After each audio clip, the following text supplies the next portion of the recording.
How's it going, everybody? Wherever you are, tuned into this podcast in the Front Runner Football Podcast, and it's June 16th Eve as I link up with Veli Limnyandu, Mazola Molefe, and John T. Mark to kind of recollect on what's been happening as far as local football is concerned here in Mzansi. And of course, the big news is, the announcement that it seems that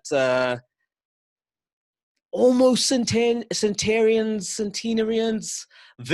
It's just not going to happen. They're going to be stuck on 99 years of history because they'll cease to be come the end of the season, with TTM taking them further north to relocate there and become TTM essentially. And so that's where we are. And of course, a lot of people just having a range of emotions about it. And Veli, let's start with you. I mean, are they justified, or are South Africans selective in their uproar and choosing to make noise when they maybe aren't the ones frequenting the stadiums as much as they should be and such? Where do you sit on this one? Well, look, and I'm going to be upfront with this one. I feel that there is nothing wrong with the buying of status, especially with this latest one of TTM and Bidvest, you know. But for me, I just feel that in how they are communicating the message, because you see a communications person, you see a CEO, and then you see the club chairman, and sometimes the messages are conflicting, you know. So if they can just control that side of communicating, sure. Yes.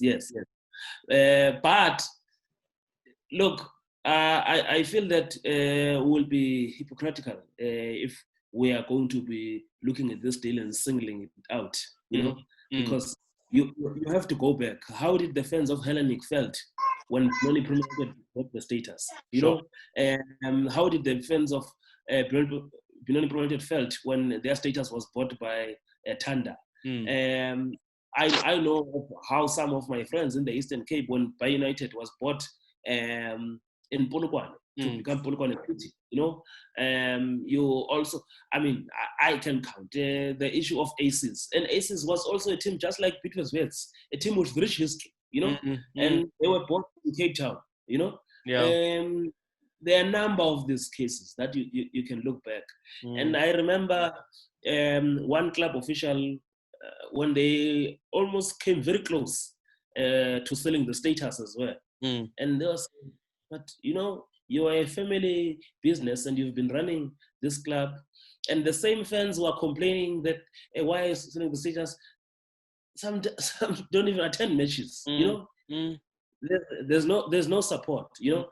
And I know that we've had this discussion here about the model.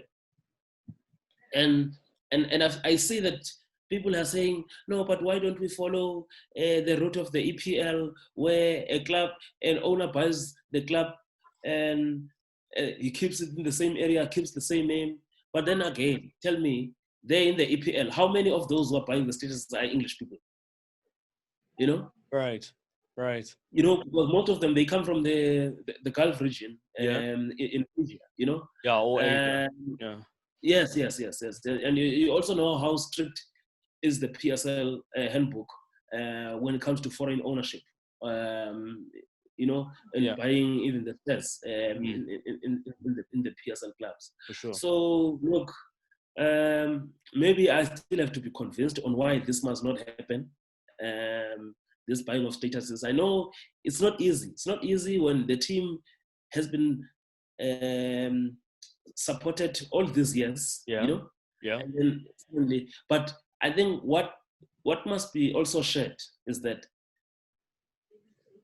you can still see even Wits coming back, you know, maybe through NFD, in fact, the Glad Africa Championship in the first division or something, you know.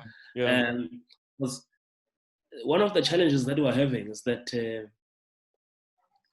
the model which we are following in the PSL, is it sustainable? Is it sustainable? Because today I'm a BE person. I've got the money. I buy a team. Sure. 3 years down the line, will I be able to sustain that? Sure. Of course. of course. And also what becomes the role of the supporters in this case? No, they seem to be the collateral damage in all of this.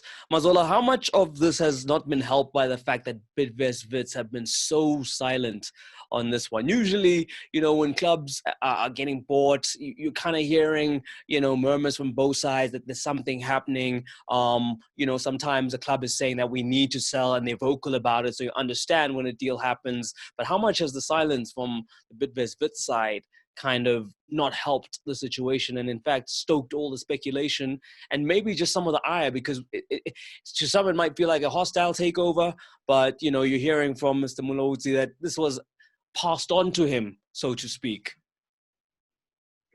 Look, from what I understand, I think it almost seems like a lot of the staff and the players were in the dark the whole time. It would appear that this decision was almost kind of taken at a higher level than any of the staff and the players. I mean, for instance, even including the COO Jonathan Slosh, who on a couple of occasions, I think our publication and I think even other publications even sort of called him to find out what was happening, and he said as far as he knew, he was carrying on with the work. He was renewing contracts. He was planning for the next season with Coach Gavin Hunt. So almost a comment of someone you can see that was perhaps at the time, maybe you'd feel maybe he wasn't up front with the full information. Right. But as time went on, you probably then got the sense that perhaps he was in the dark. And then you had the chairman, Alan Feynman, going from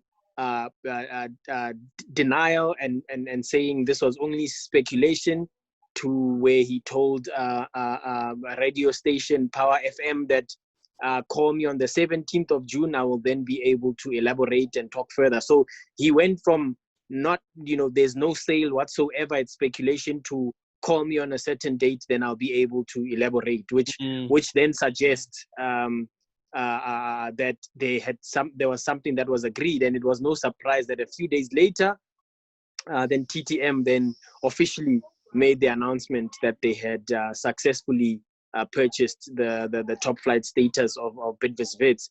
And I think this is just torn the club down the middle, because as I understand, players had to find out through us writing articles and tweeting about it in the middle of the night on Saturday over the weekend, and even today, I don't think players have necessarily been addressed by the chairman or the would be owners about what is happening. They remain in the dark. There's still obviously no statement from Bidvest Wits.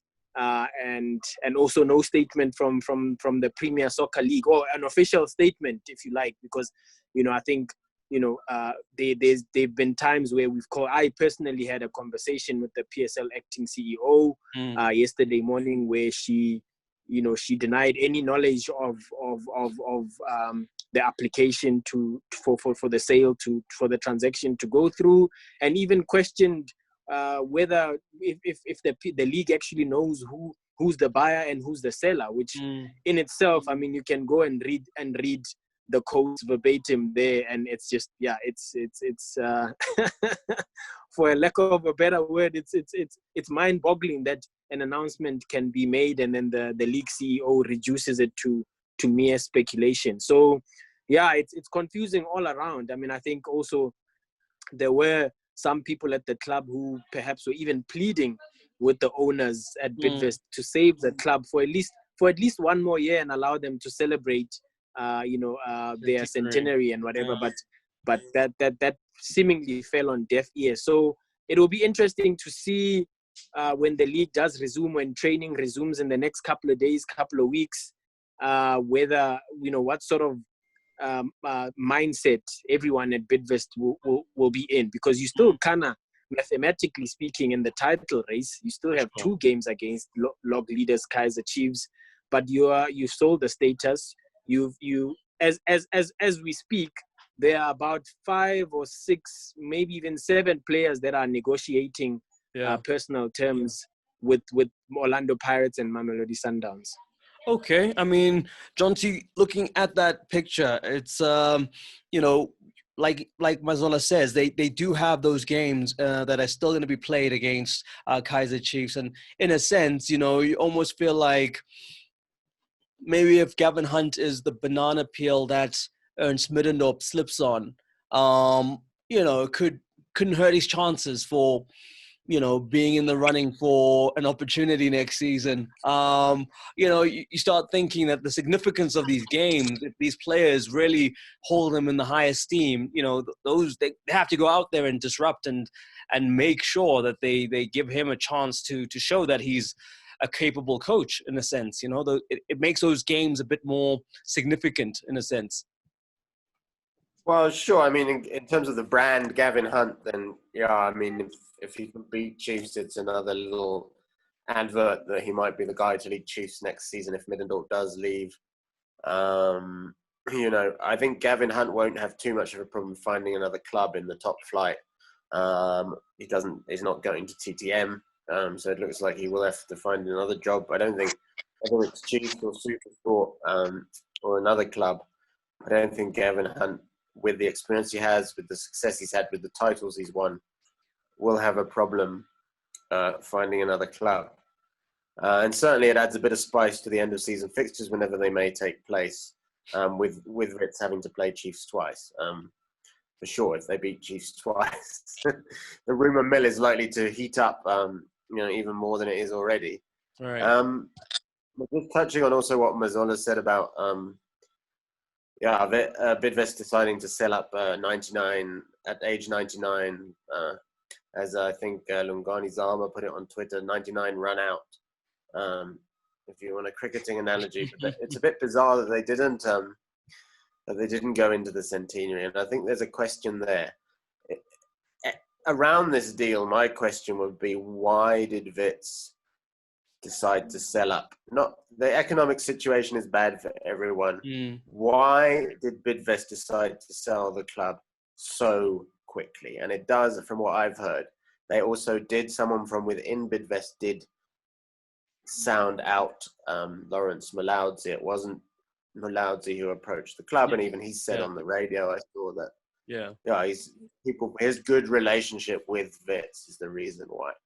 I would definitely ask a question as to what happened at Wits that made it such an unappealing product suddenly for Bidvest that they were like, okay, well, you know, we're getting rid of this club as quickly as possible, which is what they seem to have done. Right. And I'm not sure why they haven't made any statement about it, except that maybe they don't want to say anything until the deal is over the line and the PSL have endorsed it. But it is a bit ridiculous that you've got one club announcing that they've bought the club and another one not saying a word. So, but I would question why it happened so quickly. Any takers as to why it happened so quickly? Really, I think John D is coming up with a very good point here. Why Bidvest is selling now? You know, is it a case of? I mean, this is a club just 3 seasons ago which won the championship for the first time in more than, I think, 96 years. Yeah. And now they're selling a status, you know? So why? Why? Because I think that is a serious question that has to be asked. And it's not difficult to look at from the beginning of this season that there were pointers that this club is not doing well. They retrenched some staff members, you know. Julian was one of them, and all of a sudden Julian had came up to Joburg to join Bidvest Wits because I think Bidvest was offering him 3 times or 4 times whatever he was getting at City then, and it was a good move for him. All of a sudden now he was retrenched and he had to go back to Cape Town City.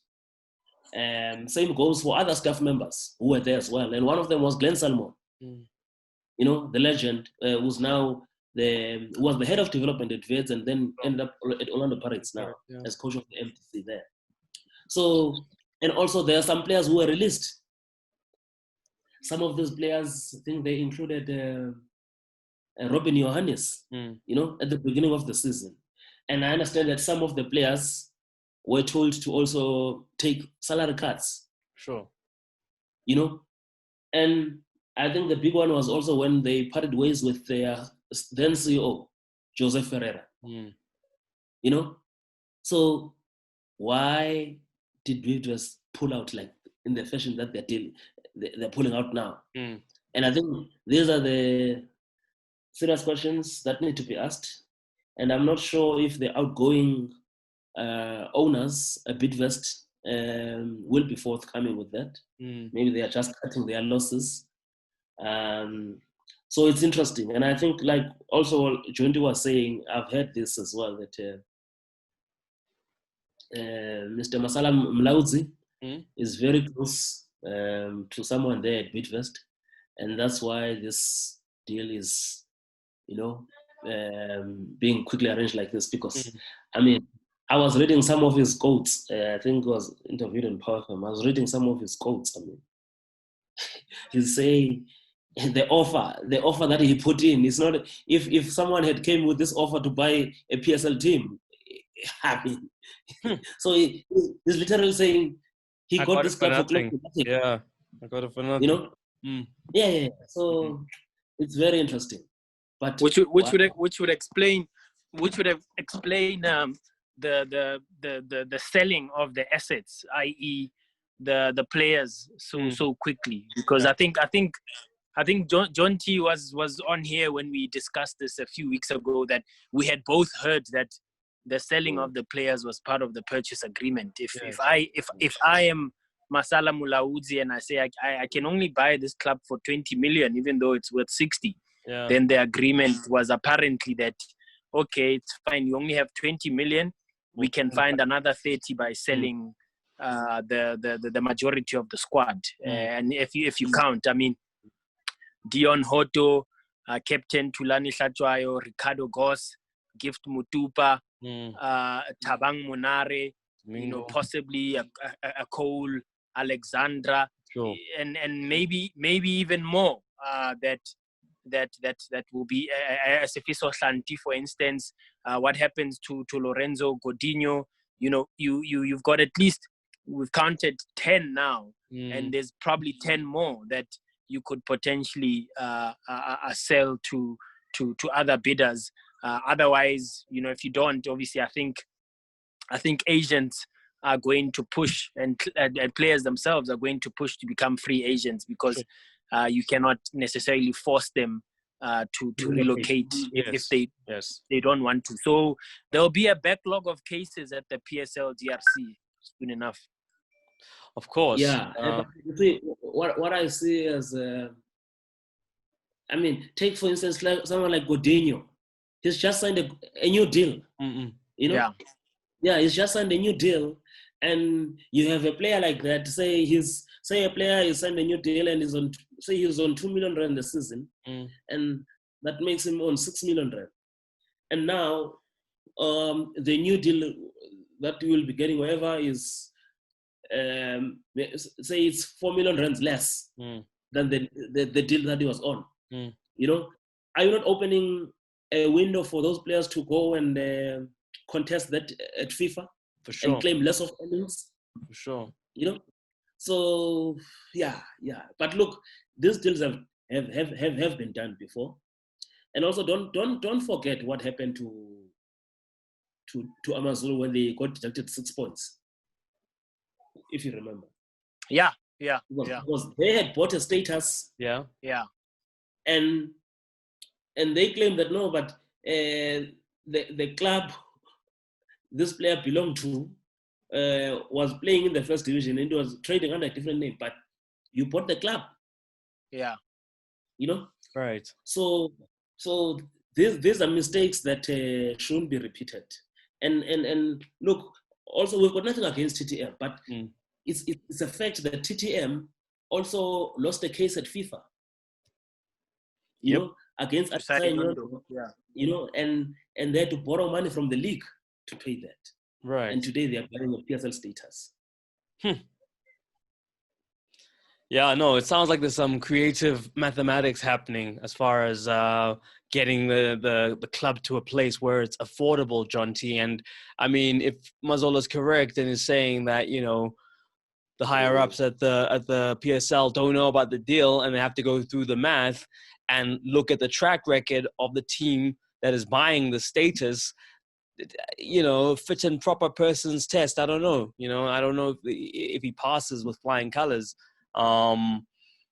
Mullah would Well, I say. think we mentioned also last time with Mazzola that there is a rule in the NSL handbook that the owner, you're not supposed to own another club within 12 months of owning a previous Yeah, club. So yeah, that's there in 14.4 or whatever it is of the NSL handbook. So right. that's the first rule that's not supposed to get past the PSL BOG. But it looks likely that this deal will be passed. I don't see TTM showing so much confidence without them knowing something about the We fact don't. that the deal is going to get over the line. So I would think that it would go through. And obviously, yeah, in terms of, I also heard like Mazzola that, WITS were rushing to try and help TTM sell these players off, players like Tyson, players like Hotto, to help with the purchase of the club. Because obviously there's no way TTM, which they've admitted, will be able to pay the salaries of those kinds of player. And it does sort of speak to a little bit of disorganization, or if what Valile says about TTM being taken to FIFA before, you had that situation with Amazulu. They sort of need to make sure that kind of thing doesn't happen again. I mean, what if a player says, I guess it could happen, I don't want to leave, I'm contracted to you, my contract still runs for another 2 years according to this piece of paper. For sure. You have to pay me. They could take the club to FIFA in theory. I would guess if a player though wants to play, can earn a good salary going elsewhere, then they will. But it does open the door for potential problems with contracts, as if there aren't enough already, with nobody quite knowing when this season is going to end and the next one's going to start. So it obviously still needs to get over the line. I'm assuming it will. Yeah. I would like to know why Bidvest sold up so quickly. Was there something going on at the club that perhaps they wanted to sell it so quickly? That something going on. But Bidvest shying away from shying away from the publicity. Jonty is getting out of his Jonty, Jonty sounds like Jonty. There's something he'd like to tell us, but he's not telling us. What was really? No, for now, I'm still Still piecing it together. Still looking into it, maybe, Okay. Mazet, I want to know these deals. I'll wait for Pagat. Don't worry.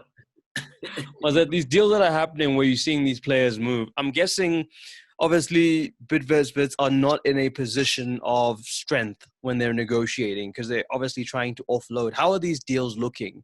I'm sure there's some cash involved, but how much cash is involved when you're trying to offload a player and I'm kind of like, oh yeah, okay, cool, I need him, but I'm not going to pay full price. How do you think these deals are looking? What's the other thing I don't understand? Look, I'm going to get quick. The other thing I don't understand is if you're a club, surely you're going to just wait now, and then when Tyson is available on a free, his contract's been cancelled at TTM, you just buy him then. I mean, why would you pay a transfer fee? Well, that's what I'm wondering. Mazet, what do you think? How is it looking? Yeah, look, I think it goes back to what we said a few weeks ago, where, and I even saw that the Sundowns fans who were listening to this podcast were subtweeting me, sort of insinuating that I'm making this up when I said I had heard that Sundowns were offered 7 players and had tabled 22 million for 7 players. I mean, I wonder what they will think of this now that they've been linked to just about every player that's come out of or every top player, if I can put it like that, at Bidvest Wits. We're talking about Ricardo, Ricardo Goss, Captain Tunlani Hlatshwayo, Dion Hotto, Gift Mutupa, Yeah. and Hashim Domingo. That's 5 already. Obviously, they're not gonna get all of them, as we know. I think by now that it's pretty clear that Tyson and Dion are headed to Orlando Pirates, and Hashim, Gift, and Ricardo could very well sign for Mamelodi Sundowns. So, look, in coming back to your question about the amount of money paid, I think my understanding is that obviously they seem to be bulk deals, but obviously when other players do not agree personal terms and they decide they want to go to another club, for instance, Orlando Pirates, which is the only other club that is currently in the running for any of the players. I've not really, I mean, there have been murmurs about Kaizer Chiefs, but I'd rather we not discuss that now because it could be another hour of talking about Kaizer Chiefs and the transfer ban and the legalities. Don't rule them out. Sorry? Don't No. rule them out. I'm saying I'm not ruling them out. I know quite a bit about a number of players that Kaizer Chiefs are interested in signing, but to discuss that is quite complex, which is why Chiefs themselves have now written to FIFA to ask for clarity because they want to get in on the fire sale, the WITS fire sale. Right. But to do that, they need to be clear that they can, in case they are held liable for signing players and agreeing to contracts when legally they were breaking the law. So that's why I'm saying it could be another hour-long. I think, in fact, we should try find a way to dedicate a podcast to just talking about Chiefs and the transfer ban, because there's so much to unpack there that we could literally have 45 minutes of just Chiefs and transfer ban and the players that they are trying to sign while there's still an appeal pending at the Court of Arbitration for Sport on the 9th of September. Be that as it may, I think with other WITS players seemingly choosing to go to Orlando Pirates, then it's almost like deals are being done as and when they are being proposed or being discussed, which is a fee between club to club and then personal terms with the player. And my guess is that if it's now being broken down, if Sundowns get 3 or 4 players from WITS, then obviously it moves from an initial maybe 17 million that was for Dion Hoto, Hashim, and Tyson to maybe around the same figure, or if not more or less, with a different group of players. For instance, I don't necessarily think Sundowns will keep coming back and say, okay, we'll give you 2 million for this one, 2 million for that one. They'll perhaps agree club to club that yes, we are going to buy this player, go ahead and engage in personal terms, and then sort of do those deals and then come together and say, okay, the amount of money that can be agreed on the 3 players that we signed is such and such. So it's very complex, especially when there's zero to no transparency in our league with regards to exactly what's happening. You are now having people giving you information because some people are bitter about the sale of the club, or agents are furious that they've not been told, they've been kept in the dark for so long, therefore they're trying to approach the PSL, DRC, or FIFA. Therefore, they are voluntarily now giving you information. So you're going to have a lot of those over the next couple of weeks. And Chiefs will keep popping up. But I think that having tried again over the weekend to study the ruling and understand previous FIFA bans, Chiefs and whichever club is involved need to be very careful, because what they could be trying to do here could land them in even bigger trouble than the 2-window transfer ban itself. Okay. Vili, to John T's point, I'm wondering, I mean, if you're like a club chairman, surely you're just saying to, the selling party who's desperately trying to sell the stuff that, let me just pay out what's the remainder of that contract. Because essentially that would be the dispute if we move forward, is that like, I want to get paid out what you owe me in my contract. So as a buying club, surely you just go to WITS and say, let me just see how much you owe him on the back end of the contract, give you that, and we keep it moving. how do you, because you can't force me, or are they using the fact that there is another bidder in another team in yellow, the team in black, against each other? Is that also part of the agenda that, like you said, I think on the podcast, that, agents, everybody's getting in on this and creating a false economy, as it were? Yeah, look, because I saw even Mike McCarthy was asked about this question, and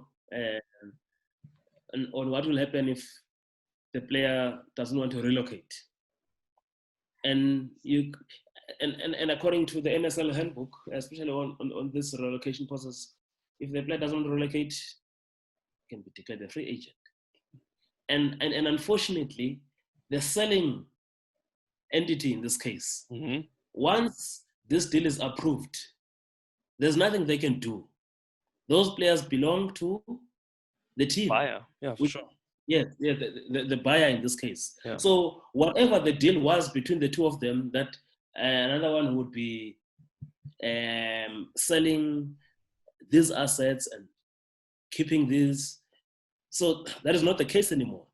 And then remember, with also some of the staff members now of WITS, which will also include the coach in this case, they are also contracted. Right. So what happens? What becomes the case with them? And some of them, you find that maybe they're even permanently employed. People who've been with the club for a number of years. Right. This is one club which has got one of the best development academies in the PSL. It comes of that now. I know that WITS University as a football team, they've got their development structures, but WITS has got its own development academy. Yeah. What becomes of that? So there's so many questions which have not been answered, and sometimes I understand, because I think, as I had said, the way TTM also has gone about this, throwing information on social media, because normally clubs work behind the scenes on the deal until it's approved. Yes. Then they come out. Yes. But in this case, maybe it's the excitement of owning a PSL status, because it's not the first time that TTM attempted to buy a PSL status. It's not the first time. They've tried before, but this time I think they hit jackpot because they are spending close to nothing, How much do you think they're spending? Anyone want to give a guess? Because I was in a WhatsApp chat, and people who don't follow football overvalue. Someone in the group was like, "Yeah, I'm sure they paid $1 billion." I was like, "No, it's not $1 billion for a soccer club." But how much do you think an informed guess for how much that club would have cost them? Normally, a PSL status goes for between 40 to 60 million. Right. But the way I see this one, I don't think it's gone beyond 30 million. Look, Masala himself on radio said he had paid a 20 million rand deposit. So a 60%, a 65% deposit by Bailey's numbers, yeah.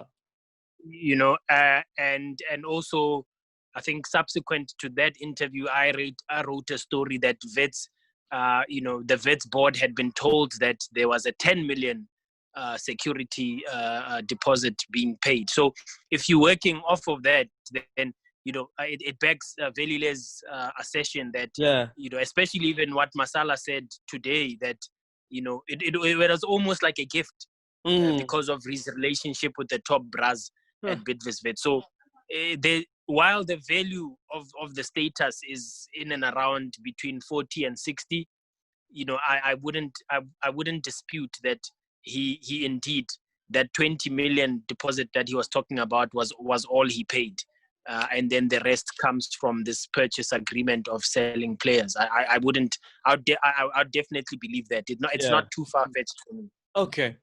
No, that makes sense. Then the numbers make sense. Around 30 million. Wow, that's a steal, isn't it, Jonty? Don't you wish you had 30 bar?